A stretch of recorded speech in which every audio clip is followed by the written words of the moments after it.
es el punto de partida? El monismo jurídico desde el punto de vista de Kelsen. No aceptan otra forma de derecho. Claro, estos grupos subalternos, entonces, claro, ante estos grupos subalternos subordinados, comienzan a crear, protestar, visibilizarse, ¿sí? Comienza a aparecer la sociología de la emergencia, ya no de la ausencia, como dice Boaventura de Sousa. Comienza a decir, estos comienzan ¿a qué? A la emancipación, frente a la regularidad.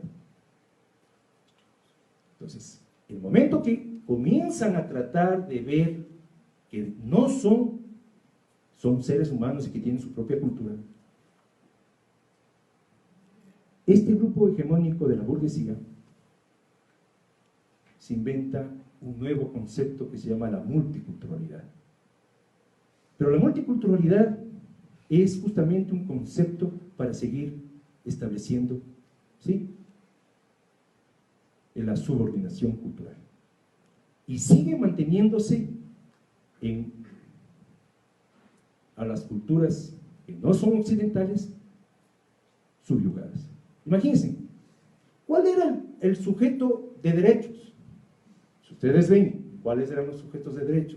El sujeto buen padre de familia, medido desde el punto de vista occidental.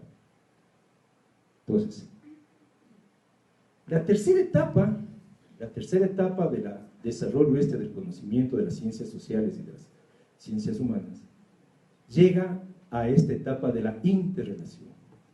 Por ejemplo, una de las manifestaciones antes de pasar de la multiculturalidad, nosotros nos encontramos con la Constitución del año 1998. La Constitución del año 1998 es un reconocimiento solamente ¿de qué?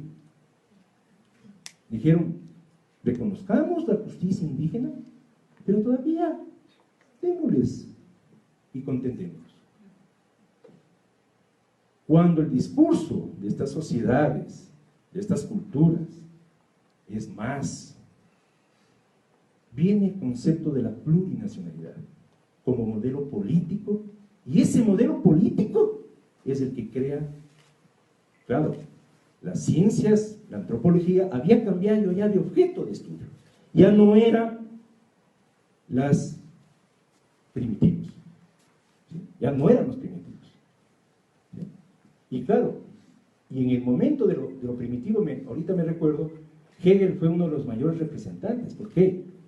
Porque decía que las sociedades esclavistas tenían el concepto de libertad, las sociedades primitivas, como no tenían el concepto de libertad, ellos no eran sociedades y por lo tanto no tenían historia y por lo tanto eran primitivos. ¿Quiénes éramos? Los que habíamos señalado. Entonces, todo este discurso, ¿no?, llega a la antropología, y la antropología encuentra una nueva forma o un nuevo foco de interés, un nuevo objeto de estudio sobre la pluralidad, la diversidad y las diferencias. Entonces, ante esa construcción antropológica encontramos que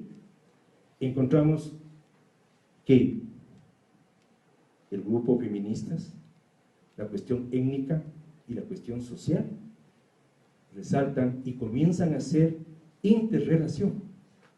Por eso tenemos este movimiento de la plurinacionalidad, ¿sí?, que llega y que tiene que tender a llegar a la interculturalidad. ¿Sí? Entonces, ¿cuál es el objeto?